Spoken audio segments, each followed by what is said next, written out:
NDA కూటమిలోకి ఆహ్వానించడము ఆంధ్రప్రదేశ్లో Janasena, Telugu Desam, Bharatiya Janata party కలిసి పోటీ చేసి అధికారంలోకి రావటమే కాకుండా చంద్రబాబు నాయుడు దేశ రాజకీయాల్లో కీలక పాత్ర పోషించున్నారు.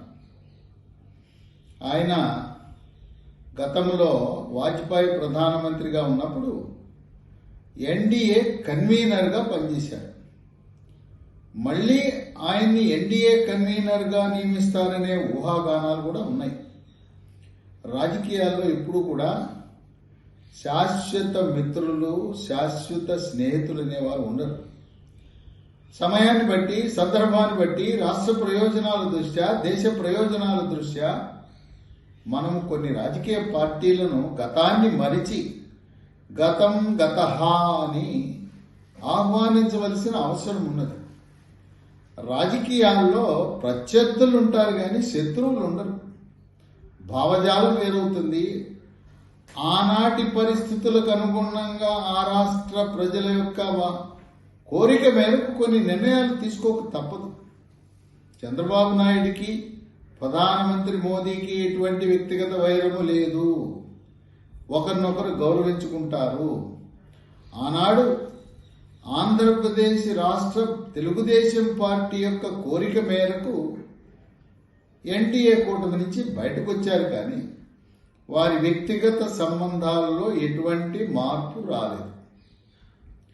చంద్రబాబు నాయుడు యొక్క ప్రభావము, తెలుగుదేశం పార్టీ యొక్క ప్రభావము కేవలం ఆంధ్రప్రదేశ్ రాష్ట్రమే కాదు, తెలంగాణలో కూడా దీనిపై, ఈ పార్లమెంటు తెలంగాణ ఎన్నికలపై కూడా ప్రభావం చూపబోతా ఉంది. ఎందుకంటే కేసీఆర్ పనిగట్టుకుని జగన్మోహన్ రెడ్డిని ప్రోత్సహించి చంద్రబాబు నాయుడు ఓడిపోవాలని తన వంతు కృషి తను చేశాడు. చంద్రబాబు ఓటమికి పరోక్షంగానో ప్రత్యక్షంగానో కేసీఆర్ కూడా కారకుడయ్యాడు. రిటర్న్ గిఫ్ట్ ఇవ్వాలని చెప్పి తెలంగాణ రాష్ట్రంలో ఉన్న తెలుగుదేశం పార్టీ నాయకులు, శ్రేణులు, ఎన్టీఆర్ అభిమానులు ఈ కేసీఆర్ని గద్దె దింపాలి అని ఒక వ్యూహరచన చేశారు. అక్కడ కేసీఆర్ను ఓడించగలిగే శక్తి కాంగ్రెస్ పార్టీకి ఉన్నదని గమనించి తెలుగుదేశం పార్టీ శ్రేణులు అధికారికంగా జెండాలు పట్టుకుని ఖమ్మం జిల్లాలో, నల్గొండ జిల్లాలో, రంగారెడ్డి, హైదరాబాదు, నిజామాబాదు, మహబూబ్ నగర్ ఈ జిల్లాల్లో తెలుగుదేశం పార్టీ శ్రేణులు వాళ్ళ లక్ష్యం కేసీఆర్ను ఓడించాలి. అందువల్ల కేసీఆర్ను ఓడించడానికి కాంగ్రెస్ పార్టీకి మద్దతు ఇవ్వటం అనేది వాస్తవం. మంత్రి పొంగులేటి శ్రీనివాసరెడ్డి ఆయన తెలుగుదేశం పార్టీ ఖమ్మం కార్యాలయానికి వెళ్ళి ఖమ్మం జిల్లాలో, నల్గొండ జిల్లాలో అఖండ విజయానికి కారణం తెలుగుదేశం పార్టీ శ్రేణుల యొక్క సహకారం అని ఆయనే ప్రత్యక్షంగా పత్రికాముఖంగా కూడా ధన్యవాదాలు పార్టీ శ్రేణులకు, చంద్రబాబు నాయుడికి, లోకేష్ కూడా కృతజ్ఞతలు తెలియజేసిన విషయం మనం అందరం చూసిందే. అందువల్ల ఈ తెలుగుదేశము బీజేపీ పొత్తు రాబోయే పార్లమెంట్ ఎన్నికల్లో ఇప్పటికే భారతీయ జనతా పార్టీ చాలా బలంగా ఉంది. అక్కడ 12 నుంచి 14 సీట్లు గెలిచే పరిస్థితిలో ఉంది. అందువల్ల ఈ పొత్తులో ఎన్డీఏ కూటమిలోకి చంద్రబాబు నాయుడిని ఆహ్వానించడం వల్ల తెలంగాణ రాష్ట్రంలో ఉండే తెలుగుదేశం పార్టీ నాయకులు, శ్రేణులు, కార్యకర్తలు, ఎన్టీఆర్ అభిమానులు, చంద్రబాబు నాయుడు అభిమానులు, సాఫ్ట్వేర్ రంగ నిపుణులు చంద్రబాబు నాయుడిని 53 రోజుల పాటు జైల్లో పెడితే తల్లడిల్లిపోయారు. వాళ్ళు ప్రజాస్వామ్యముగా నిరసన తెలియజేయటానికి కూడా కేటీఆర్ నిరాకరించాడు. దాదాపు తెలంగాణ రాష్ట్రంలో టీఆర్ఎస్ పార్టీ కనుమరుగవుతా ఉంది. పోటీ కాంగ్రెస్, భారతీయ జనతా పార్టీ. నవంబర్ 30, 2023న ఏ తెలుగుదేశం పార్టీ నాయకులు, శ్రేణులు, కార్యకర్తలు కాంగ్రెస్ పార్టీకి మద్దతు ఇచ్చారో వాళ్ళు ఈ పార్లమెంట్ ఎన్నికల్లో ఎలాగో మోదీ మూడవసారి ప్రధానమంత్రి అవటం అనేది దాదాపు ఖాయమే, ఖరారే. అందువల్ల తెలంగాణ రాష్ట్రంలో ఓటర్లు, ప్రజలందరూ కూడా గెలిచే మోడీకి మన ఓటు వేద్దాం, దేశం కోసం, ధర్మం కోసం ప్రధానమంత్రిగా మూడవసారి ఆయనే సరైన అభ్యర్థిని దేశ ప్రజలతో పాటు తెలంగాణ ఓటర్లు కూడా ఒక నిర్ణయానికి వచ్చారు. అందువల్ల భారతీయ జనతా పార్టీ లోక్సభ సీట్లలో కేవలం ఆంధ్రప్రదేశ్లో కాకుండా తెలంగాణ రాష్ట్రంలో కూడా ప్రయోజనం పొందబోతా ఉంది. తెలుగుదేశం పార్టీ అభిమానులు హైదరాబాద్, రంగారెడ్డి, మహబూబ్ నగర్, నల్గొండ, ఖమ్మం, నిజామాబాద్ ఈ జిల్లాలలో అధికంగా ఉండటం వల్ల ఈసారి గతంలో 4 సీట్లకు పరిమితమైన బీజేపీ ఈసారి సునాయాసంగా 12 నుంచి 14 సీట్లు గెలిచే అవకాశం కనబడుతుంది. చంద్రబాబు నాయుడు యొక్క ప్రభావము కేవలం తెలుగు రాష్ట్రాల్లోనే కాకుండా ఒరిస్సాలో బరంపూర్ ప్రాంతము, కటక్ ఆ ప్రాంతంలో తెలుగు మాట్లాడే వాళ్ళందరూ కూడా చంద్రబాబు నాయుడు అభిమానులు. ఆయన ప్రభావం ఒరిస్సాలో ఉంటుంది. కర్ణాటకలో తెలుగు భాష మాట్లాడేవాళ్ళు ఆంధ్ర రాష్ట్రం నుంచి అక్కడికి వెళ్ళి స్థిరపడిన వాళ్ళ సంఖ్య 1 కోటి మంది ఉన్నారు. అందువల్ల కర్ణాటక రాష్ట్రంలో కూడా చంద్రబాబు నాయుడు ప్రభావం ఇతోధికంగా ఉంటుంది. అక్కడ ఉండే 28 లోక్సభ సీట్లలో 2019 ఎన్నికల్లో 27 సీట్లు గెలిచింది భారతీయ జనతా పార్టీ.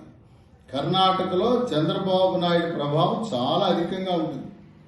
ఇక తమిళనాడుకు వస్తే తమిళనాడులో కూడా చెన్నై, మదురై, కోయంబత్తూరు, శాలం, తంజావూరు లాంటి ఈ ప్రాంతాలలో తెలుగు మాట్లాడే వాళ్ళు అధికంగా ఉన్నారు. తెలుగు మాట్లాడే వాళ్ళే కాకుండా తమిళనాడులో కమ్మ సామాజిక వర్గానికి చెందిన వారు, కమ్మ నాయుడు, అక్కడ నాయుడు అంటే కమ్మ నాయుడు, వాళ్ళందరూ కూడా చంద్రబాబు నాయుడిని చూసి భారతీయ జనతా పార్టీ పట్ల ఆకర్షితులవుతారు. అంటే చంద్రబాబు నాయుడు ఎన్డీఏ కూటమిలోకి రావటం వల్ల ఓటర్లు పరంగా తెలుగు రాష్ట్రాలలో ఒరిస్సా, కర్ణాటక, తమిళనాడు రాష్ట్రంలో ఆయన యొక్క ప్రభావము గణనీయంగా ఉండబోతా ఉంది. అంతేకాదు చంద్రబాబు అంటే యువతకు, ముఖ్యంగా సాఫ్ట్వేర్ రంగ నిపుణులకు ఒక ఐకాన్ లాంటి వాడు.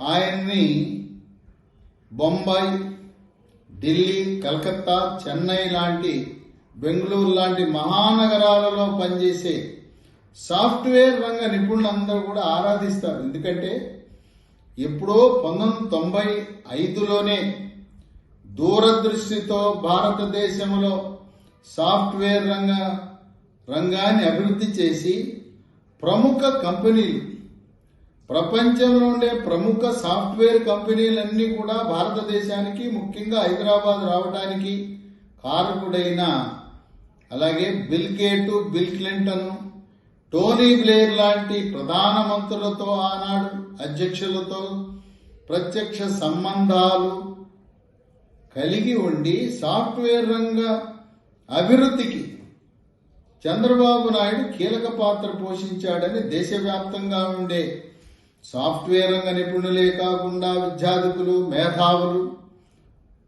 ఢిల్లీలో కూడా చంద్రబాబు నాయుడు అంటే అభిమానించే ఓటర్లు గణనీయంగా ఉన్నారు.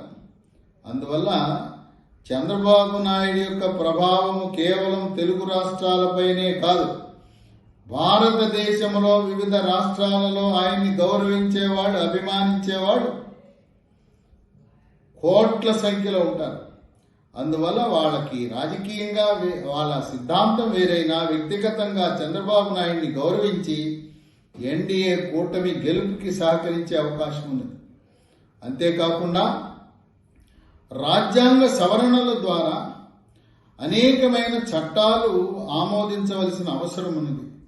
అందువల్లనే ప్రధానమంత్రి మోడీ నాకు ఎన్డీఏ కూటమి 400 సీట్లు కావాలి, బీజేపీ 370 కావాలన్నారు. ఆ సంకల్పం నెరవేరబోతా ఉంది. దక్షిణాది రాష్ట్రాలలో బలపడాలనే సంకల్పంతో చంద్రబాబు నాయుడు ఎన్డీఏ కూటమిలో ఉండటం ద్వారా తెలంగాణలో 2029 ఎన్నికల్లో బీజేపీ అధికారంలోకి రావటం తథ్యం. అదేవిధంగా తమిళనాడులో, కేరళలో ఇంతవరకు బీజేపీ ఖాతా తెరవలేదు. అక్కడ కూడా పార్టీని బలోపేతం చేయడానికి చంద్రబాబు నాయుడు ఎన్డీఏ కూటమిలో ఉండటం అనేది చాలా కలిసి వచ్చే అంశం. అంతేకాదు, కొంతమంది ఇప్పుడు ప్రస్తుతం తటస్థంగా ఉన్న మమతా బెనర్జీ తటస్థంగా ఉంది. ఆమె ఎన్నికలైన తరువాత ఆమెతో మాట్లాడి ఆమెను ఒప్పించి ప్రభుత్వ అనుకూలంగా నిర్ణయాలు తీసుకునే విషయంలో బిల్లులకు సహకరించే విధంగా చంద్రబాబు నాయుడు లాబీ చేయగలిగిన శక్తి ఉంది. జార్ఖండ్ ముఖ్యమంత్రి, బీహార్ ముఖ్యమంత్రి, ఉత్తరాదిలో ఉండే అనేక రాష్ట్రాల ముఖ్యమంత్రులతో సత్సంబంధాలు కలిగి వాళ్ళు ఎన్డీఏ కూటమిలో ఉన్న, ఇండియా కూటమిలో ఉన్న వారితో చక్కటి సత్సంబంధాలు కలిగి ఉండటం వల్ల చంద్రబాబు నాయుడు ప్రధానమంత్రి మోదీకి అన్ని రకాలుగా సహకరిస్తూ దేశాన్ని 3వ అతిపెద్ద ఆర్థిక వ్యవస్థగా తీర్చిదిద్దడానికి ఆయన సహాయపడతాడు. చంద్రబాబు నాయుడు రాజకీయంగా రాష్ట్రాల అభివృద్ధికి, దేశ అభివృద్ధికి అన్ని రంగాలలో అన్ని రకాలుగా ఉపయోగపడే వ్యక్తి కనుకనే బాగా ఆలోచించి అమిత్ షా, ప్రధానమంత్రి మోడీ, జాతీయ అధ్యక్షుడు జేపీ నడ్డా కొంచెం ఆలస్యమైనా, 1 నెల రోజులు ఆలస్యమైనా కూడా భారతీయ జనతా పార్టీతో ఉన్న భాగస్వామ్య పక్షాలను ఒప్పించి, భారతీయ జనతా పార్టీలో నాయకులందరినీ ఒప్పించి చంద్రబాబు నాయుడు యొక్క అవసరము చాలా కీలకమని వాళ్ళని ఒప్పించిన తరువాత తెలుగుదేశం పార్టీని, చంద్రబాబు నాయుడిని ఎన్డీఏ కూటమిలోకి ఆహ్వానించడం ఇది దేశానికి, ఎన్డీఏ కూటమికి, బీజేపీకి శుభపరిణామం. తెలంగాణ రాష్ట్రంలో చంద్రబాబు నాయుడిని అభిమానించే ఓట్లు పడితే 12 నుంచి 14 లోక్సభ సీట్లు గెలవటము చాలా సునాయాసమని విశ్లేషకులు భావిస్తున్నారు.